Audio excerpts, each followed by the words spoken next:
कि कोई valid proof था तो इन्होंने दिखाया क्यों नहीं। और कमेंट बॉक्स में ये सब लिखने से पहले कि तुझे इस्कॉन ने कितना पैसा दिया ये सब बोलने के लिए, या फिर कथावाचकों ने तुझे कितना पैसा दिया ये सब बोलने के लिए, ये सुन लीजिए। राजीव दीक्षित जी के कट्टर फैंस वीडियो से दूर रहें। जो लोग अनबायस्ड होकर दोनों पक्षों को देखकर समझकर सोच समझकर रिएक्ट करते हैं वही इस वीडियो को देखें, क्योंकि जो लोग ये देखेंगे कि मैं तो राजीव दीक्षित जी का इसमें विरोध कर रहा हूं तो वो तो तुरंत कमेंट बॉक्स में गाली देने लग जाएंगे, अमर्यादित भाषा का प्रयोग करने लग जाएंगे, लेकिन वो वीडियो को ध्यान से नहीं देखेंगे। तो इसलिए वीडियो को एंड तक देखिए ताकि आपको ये समझ में आए कि मैं उनका विरोध क्यों कर रहा हूं। नो डाउट राजीव दीक्षित वो व्यक्ति हैं जिन्होंने स्वदेशी के लिए, स्वदेशी को बढ़ावा देने के लिए हमारे देश के लिए इतना ज्यादा कार्य करा है, इतना ज्यादा बोला है। यदि उनकी जगह कोई और व्यक्ति होता तो वो इस एंड मूवमेंट तक नहीं बोल पाता, वो पीछे हट ही जाता एक टाइम के बाद, एक लेवल के बाद, लेकिन वो एंड तक बोलते रहे और इसलिए मैं उनकी ये रिस्पेक्ट करता हूं। और पर्सनली मुझे उनके बोलने का भी स्टाइल बहुत अच्छा लगता है।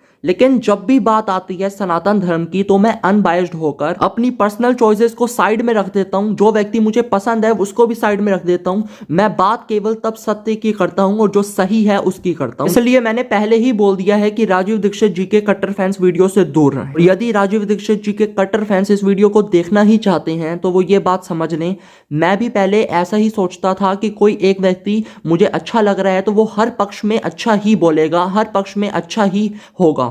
लेकिन ये धीरे धीरे चीज ये मेरी टूटी। मुझे समझ में आया कि एक व्यक्ति हर जगह सही नहीं हो सकता, चाहे वो जितना भी हमें अच्छा क्यों ना लगे। और इस बात को मैं भी एग्री करता हूं कि मैं भी हमेशा सदैव बिल्कुल सही नहीं हो सकता, बिल्कुल उचित नहीं हो सकता। कई बार मैं भी हो सकता है कुछ गलत बोलूं, तो आप भी अपने दिमाग को यूज करके ही डिसीजन ले। राजीव दीक्षित जी की दो बातें हैं जिससे मैं पूरी तरीके से पूर्णतः डिसएग्री करता हूं। पहली चीज जो उन्होंने कथावाचकों के लिए कही और दूसरी चीज जो उन्होंने इस्कॉन के लिए कही। कमेंट बॉक्स में ये सब लिखने से पहले कि तुझे इस्कॉन ने कितना पैसा दिया ये सब बोलने के लिए, या फिर कथावाचकों ने तुझे कितना पैसा दिया ये सब बोलने के लिए, ये सुन लीजिए कि ना तो मैं इस्कॉन से हूं, कोई मेरा कनेक्ट नहीं है, ना कोई बैकग्राउंड है इस्कॉन का, और ना कथावाचकों का कोई भी कनेक्शन है मेरा, ना मैं किसी कथावाचक को बहुत पर्सनली जानता हूं। तो मैं अनबायस्ड होकर ही बोल रहा हूं, अनबायस्ड होकर ही आगे की वीडियो में बात करूंगा, तो ये आप समझ लीजिए। सबसे पहली चीज जो उन्होंने कथावाचकों के लिए बोली, तो आप बोलेंगे कि वीडियो दिखाओ ना, कहां बोली, क्या बोला उन्होंने, अपने आप से तो चीजें तो नहीं बना दे तुम।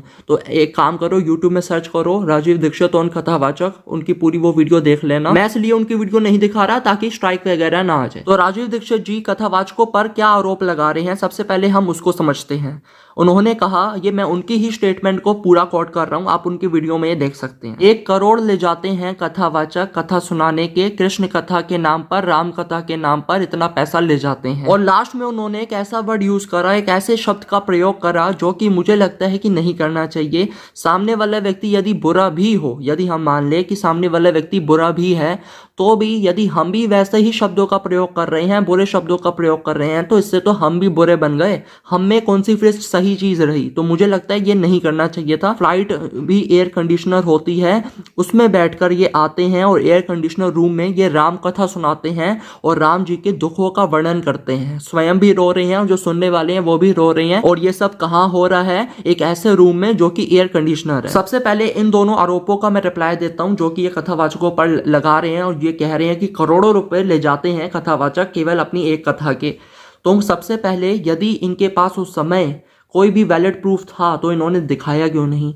और इतनी बड़ी बात यदि किसी वैलिड प्रूफ के बिना इन्होंने कह दी तो ये तो बहुत गलत है। इसी के डिफेंड में देवकी नंदन ठाकुर जी ने इसी टॉपिक पर बात करी कि इतना पैसा कथा में क्यों लगता है और क्या हमें भी इतने करोड़ों रुपए मिलते हैं। तो देवकी नंदन जी ने इस पर यह बोला कि आप ये बताइए कि कथा में ऊपर जो फैन लगे हैं, नीचे ये जो आपके बैठने की अरेंजमेंट्स हुई हैं, चेयर्स लगी हैं, लाइटिंग लगी है, माइक लगा है, पूरा इलेक्ट्रिसिटी का सारा काम हो रहा है, मतलब इतने प्रकार के ये जो खर्चे हो रहे हैं, क्या इसमें पैसा नहीं लगता? दूसरी चीज जो कि राजीव दीक्षित जी ये आरोप लगा रहे हैं कि कथावाचक अपनी एक एक कथा के करोड़ों रुपए ले जाते हैं और उसका पता नहीं कमीशन में और उसमें पैसा वो करते हैं, मतलब काफी सारे आरोप उन्होंने लगाए। देवकी नंदन जी ने कहा कि कई बार तो ऐसा होता है कि हम 1 रुपए भी नहीं ले जाते कथा सुनाने के, फ्री में पूरी कथा होती है, कई बार तो हमें 1 रुपए भी नहीं मिलता। ये वीडियो भी आपको देवकी नंदन ठाकुर जी के चैनल में मिल जाएगी, तो आप जाकर देख सकते हैं। ये हमने बात करी राजीव दीक्षित जी के पहले आरोप की। और दूसरा आरोप ये है कि एयर कंडीशनर रूम में कथा होती है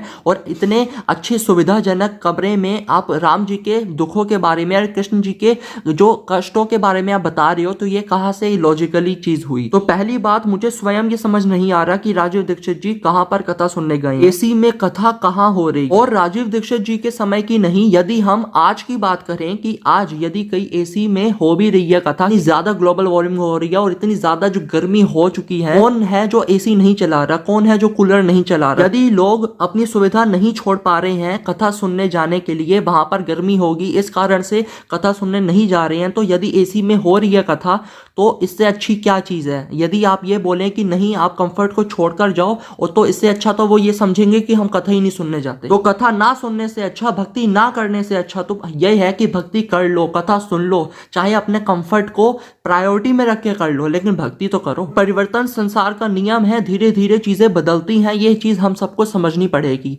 पहले पढ़ाई गुरुकुल में होती थी, पेड़ के नीचे होती थी, पेड़ के नीचे जो गुरु हैं वो बैठते थे और शिष्य नीचे बैठते थे, ऐसे पढ़ाई होती थी। लेकिन आज वो पूरी सिस्टम ही बदल चुका है, पूरा स्कूल बन चुका है। स्कूल की बिल्डिंग में एक कमरे के अंदर जहां पर ऊपर फैन चल रहा है वहां पर पढ़ाई हो रही है, और कुछ स्कूल में तो एसी भी लग चुके हैं, वहां पर पढ़ाई हो रही है। तो चीजें टाइम टू टाइम बदलती हैं हमारी नीड के अनुसार। आगे राजीव दीक्षित जी ये आरोप लगाते हैं, क्या लाए थे क्या ले जाओगे, भगवत गीता का ये सार बताते हैं। तो सबसे पहले तो हमें ये समझना पड़ेगा कि राजीव दीक्षित जी कहां पर गए हैं, ऐसे कौन से कथावाचक के पास गए हैं जो भगवत गीता का ये सार बता रहे हैं, क्या लाए थे क्या ले जाओगे। हो भी सकता है कि कोई एक या दो कोई कथावाचक हो जो भगवत गीता का ऐसा सार बता रहे हैं, लेकिन केवल एक और दो कथावाचक को देखकर हम पूरे कथावाचकों को टारगेट करें तो ये कहां तक सही है। और आगे ये कहते हैं राजीव दीक्षित जी कि माला पकड़ा देते हैं और बस राम राम राधे राधे बस यही लगा रहता है और कुछ नहीं होता, तुम्हारा कल्याण देश का कल्याण, मतलब ऐसे इन्होंने